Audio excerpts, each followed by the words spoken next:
So there's been this question that I've been kind of obsessing with over the last few months, and it's how many stats do you actually need to make a wargame work? I mean, most wargames use a ton, others get it down to just a few, but I started wondering, could I make a wargame that ran with just one stat?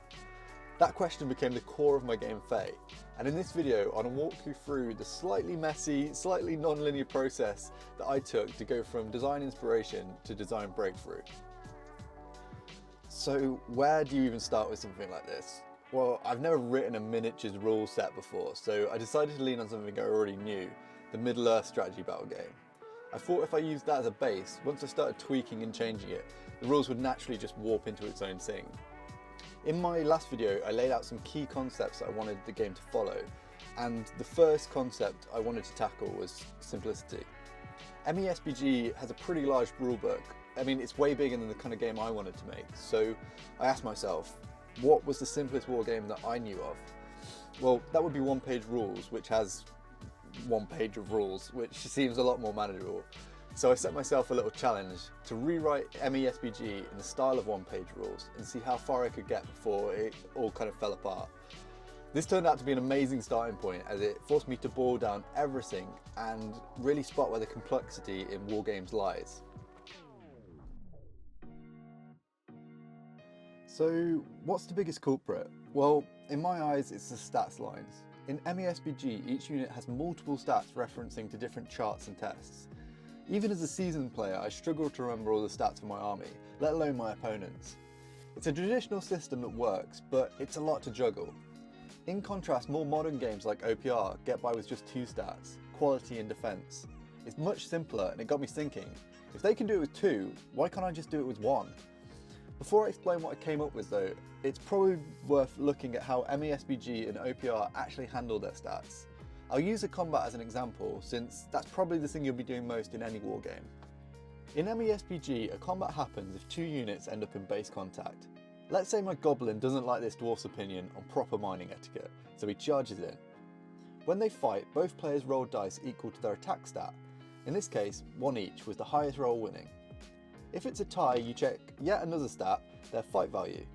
In this case, the dwarf has a higher fight value, so he wins the combat and now gets to attack. To do this, the dwarf player then checks yet another stat, his strength, and contrasts this against the opponent's defense stat. They then flick to another part of the rulebook and use a chart to see what they need to roll to do damage. The dwarf rolls low and the goblin survives, so the philosophical debate on the best use of holes in the ground continues. To wargamers, that all seems really normal, but let me tell you, to anyone else that sounds painfully complicated just to figure out who hit who. I mean, why not just flip a coin, right? Of course, there's loads of good reasons for this complexity, but let's contrast this with a more modern system like one-page rules. Using the same goblin and dwarf, combat works like this. The goblin charges in, rolls one die and tries to beat his quality stat of 4. He succeeds, so now the dwarf takes a defense check using his defense value of a 3. He passes, so no damage is taken. Then, on the dwarf's activation, he attacks back. He rolls against his quality value and succeeds. The goblin then rolls against his defense value and fails, so he takes a wound and he's knocked out. That's it. No charts, no cross-referencing, just roll against two stats, quality and defense.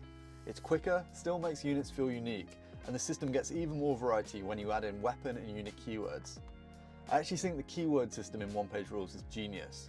Because keywords are shared across factions, they're actually really easy to remember after just a few games, but still give each army its own unique flavour.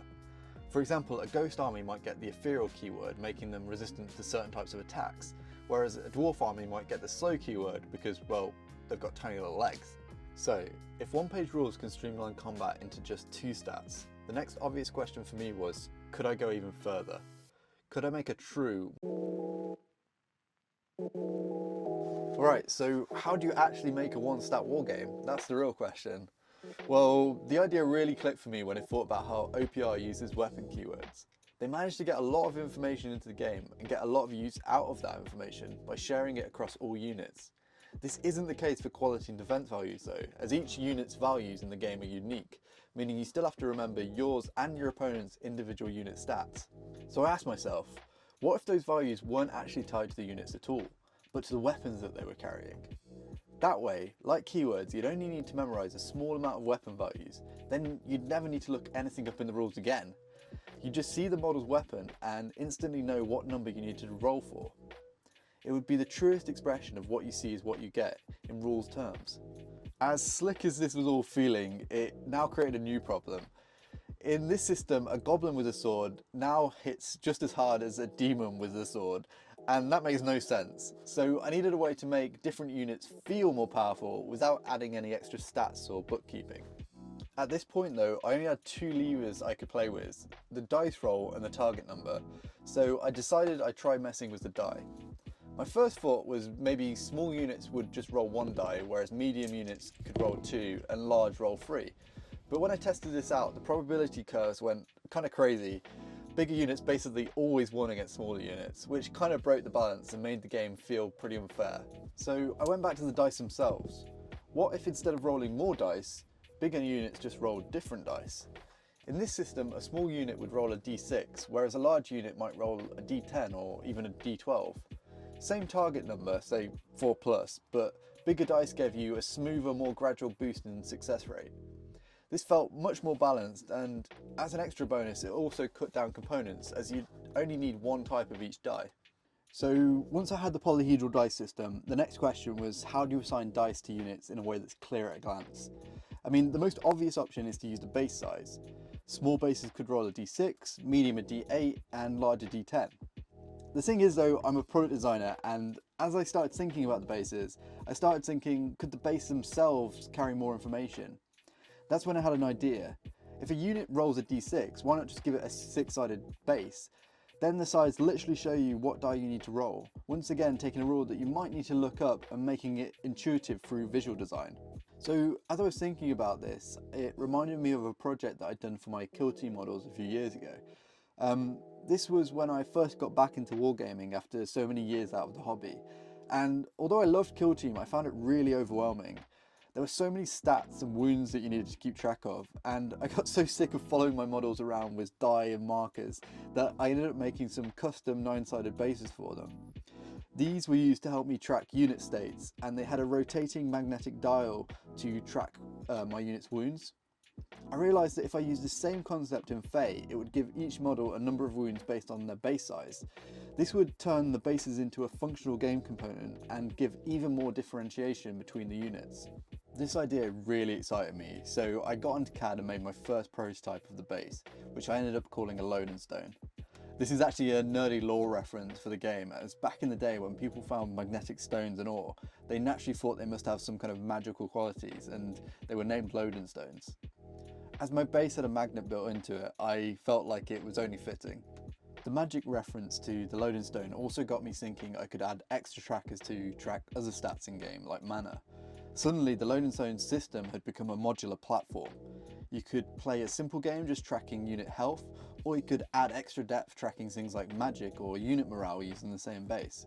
I could then write rules in modules that players could add or take away depending on how much complexity they wanted in their game. This satisfied another key element I defined in my last video, inclusiveness. So let's put all this stuff together and show you how I came up with the one stat system for Fey. Let's return to our Goblin and Dwarf duel. Now each player rolls a die based on their unit's base size. In this case, both are rolling a d6. This is the duel roll to see who gets to strike this combat. In this case, the Goblin wins and now attacks with their weapon, and the Dwarf rolls a defense check using the weapon's quality value as their target number. In this case, the Goblin's sword has a quality of 4. The Dwarf only rolls a 2, so the hit succeeds. The Dwarf loses health equal to the weapon's quality value, which again is just 4. So with one stat, we've worked out this whole combat. With this system, stronger weapons will be harder to defend against, so we'll need to handicap them in some way so they don't just become the default. That's where keywords come in. We can add keywords like unwieldy that give negative modifiers to dual rolls, and positive keywords like backstab to weaker weapons to promote different weapon loadouts and playstyles. As I dive deeper into this one stat system, I ended up adding some other rules like critical hits and weapon abilities, but I'll save all that for a future video. I think the real takeaway from this exercise in rules minimalism wasn't actually the focus on a single stat.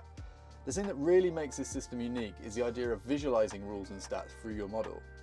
I love this idea of a model's form expressing rules, and I'll definitely be exploring it further in the future. I think it blends really well with naturally promoting more nature bashing of models, which really is a core part of FaZe identity. There's still a long way to go, but I think I've got some really interesting starting points to work from now. So let's recap.